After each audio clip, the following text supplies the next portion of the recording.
Those of you with big hands or those of you that are used to gaming with a full-size controller and are struggling to use these smaller controls on your Switch are going to love today's video.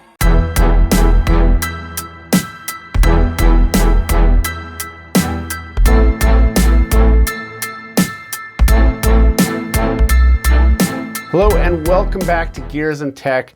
If you've seen my other videos, you know that I recently acquired a Switch. And along with the Switch, I've discovered a few problems that me with my big fat hands experience using a smaller controller. And that is that these controls are just a bit too small for me. I've gotten used to my PlayStation 5 controller, which is much bigger. It's got more girth to it. And this just doesn't do it for me. So I've been looking for the perfect big hand controller for my Nintendo Switch. As you can see, I've got 3 products here. Today, we're going to be doing an unboxing of this, which is a Split Pad Pro. This is the Pokemon Pikachu and Eevee edition. There are other editions of this same controller. I will talk about each. So there is a black and gold Pikachu edition. There is a midnight blue edition. There is a Monster Hunter Rise edition. There's a Pac-Man edition. There's this one, the Pikachu and Eevee. There is translucent black, which is actually pretty cool looking, and volcanic red. So as you can see, there are a number of different options for you as far as what the look of the controller is. Personally, I was really excited to get the Pikachu version. Before we get too far into this video, don't forget to subscribe to the channel down below. If you've seen some of our content already and have not subscribed, we want you to join our community. Smash that like button, hit subscribe, and let's get back to the video.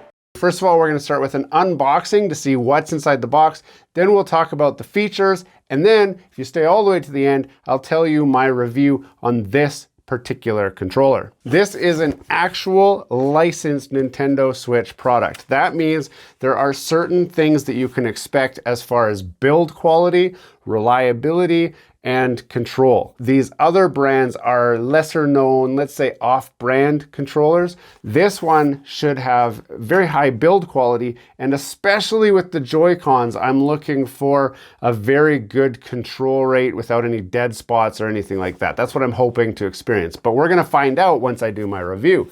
First, we've got to open it up. Let's do that.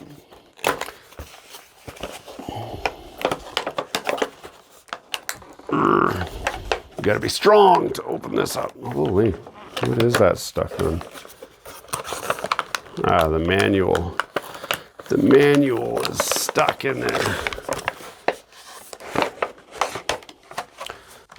So we've got the 2 controllers and we've got a Hori instruction manual. Now, if you're like me, you probably aren't gonna read the manual. You might find that you do have to read this manual because of some of the features that this has, but we'll talk about those features in a minute. So we get this manual and we get the controller, which we can pop out like that and like that.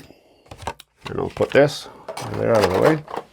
And that's more or less it. Now, the first thing you're gonna notice when you open this up is how light these are. They're very light. And actually surprisingly light, especially being a Hori branded device, which is licensed. That means there's certain quality control it has to go through. So let's talk about the features of this controller. So this controller features full-size controller experience in handheld mode. Now it's important to know that handheld mode means this mode right here. This is where we are using our Switch in handheld mode. It's important to understand the wording that they use here because I will talk about some of the disadvantages of this controller and the features towards the end of this video, so you'll want to stay for that. Larger grip, buttons, triggers, analog sticks, and D-pad. So that's very apparent right here, especially when we compare the size of this analog stick to this little analog. I'm going to call it an analog nub because this is actually about the size of a regular analog stick.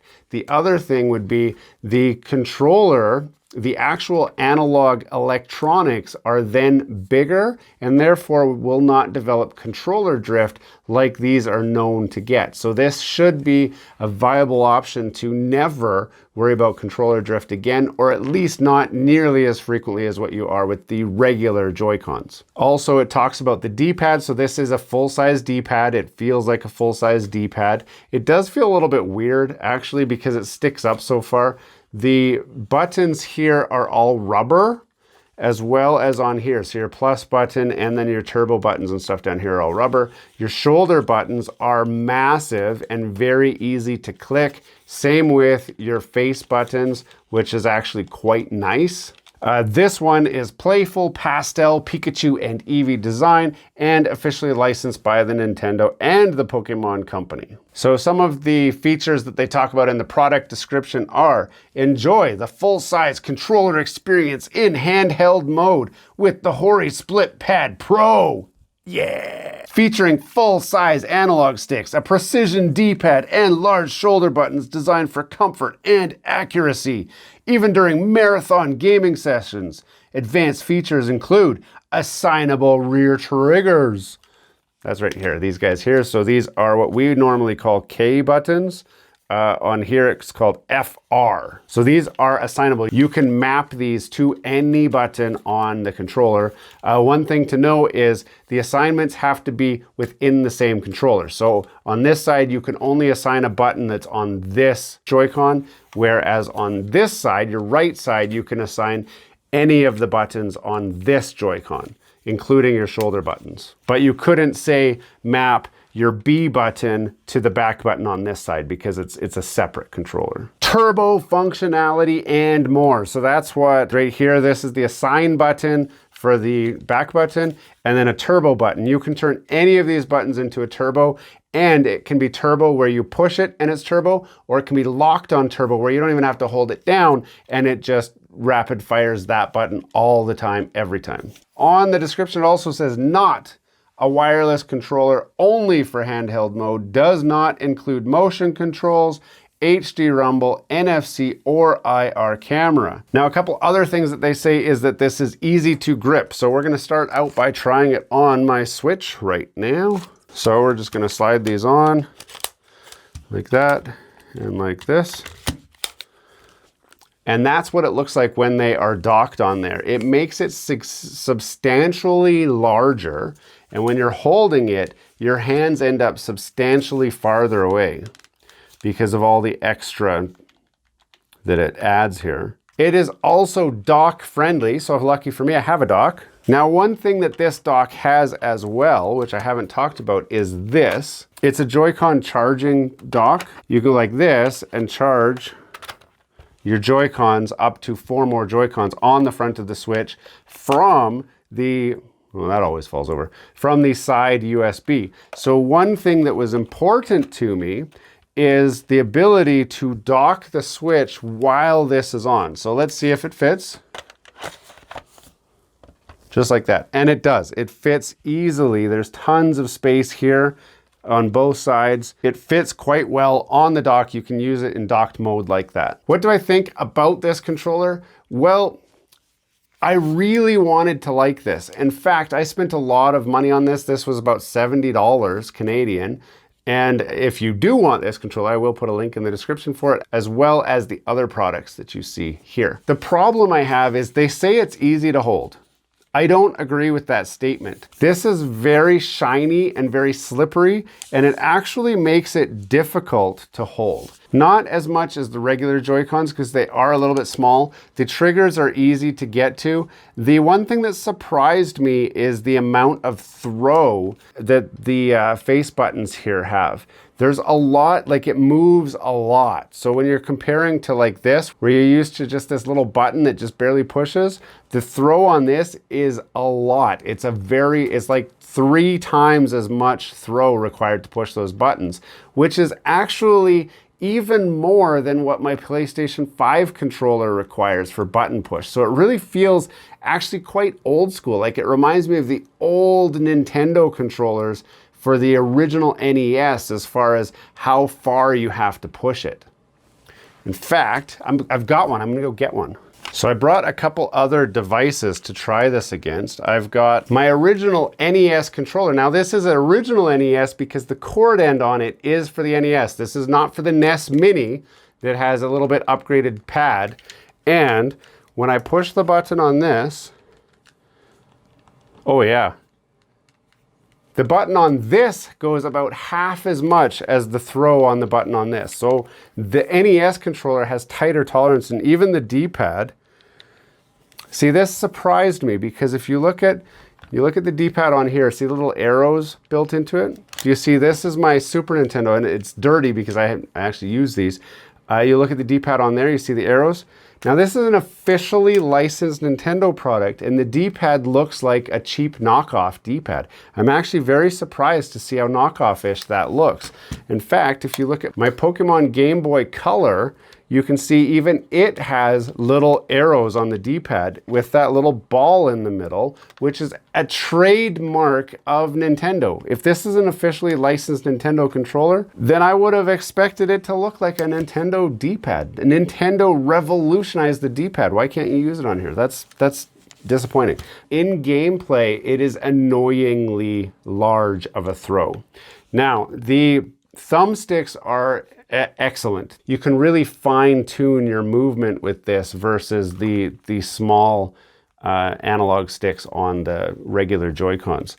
The biggest surprise for me, I was looking for a Joy-Con replacement in every way, and as soon as I felt how light these were, I knew something was up. The fact, I mean, this is heavier than this, just to give you an idea. This just feels large and cheap, because it has no vibration motors, it has no battery packs, so I can't use these like this. In case you didn't understand, you can't use this like this. You can't use this like this and play with two people using the controllers. It does not support that at all. The only thing these controllers support is sticking it on the Switch and playing it in handheld mode. That's all. That's what they're trying to say on there, and I didn't fully understand that when I bought it. I really wanted to like these for how they look. Are these the controllers for you? It really depends. If you know you're only using it for handheld mode, they could be, but there are better options out there in these offerings here, and I have got other videos reviewing these. If you don't see them, that means they're coming out soon. So check back, subscribe to the channel so you can watch my review on those, because after I've done an individual review, I will be comparing all three to tell you which one is the best bang for the buck. But for now, just know that there are limitations to these. There are definitely strengths. They are a quality controller. They should last you for a long time, as long as this is what you're looking for. The back buttons are a very nice surprise, and they come in handy when you're playing certain games. However, the fact that it does not do wireless mode is a huge problem for me. And for that reason, I can't recommend these to the average Switch owner. If these are for you, you already know they're for you and you're probably gonna buy them anyway. But if you don't know if they're for you, they probably aren't. These are probably not the controllers you're looking for, and they are expensive. About $70, that's a lot of money. Hey, thanks for watching all the way to the end of this video. We hope you enjoy the content in this video, and we'd love to have you come back. Consider subscribing to the channel if you haven't already. And for those subscribers who are looking for that extra special thing that you can do to support this channel, consider joining our members group. That's where we're building this community, the Gears and Tech community, where we can all enjoy content together. You'll get special perks, which we'd love for you to check out by clicking the link down below. For those of you who are just happy to watch the video, that's okay too. You can check out some of our other content right over here, where we've got some previous videos that have already been uploaded and enjoyed by many of our viewers already. We do hope to see you again. This has been Gears and Tech. Have a great day.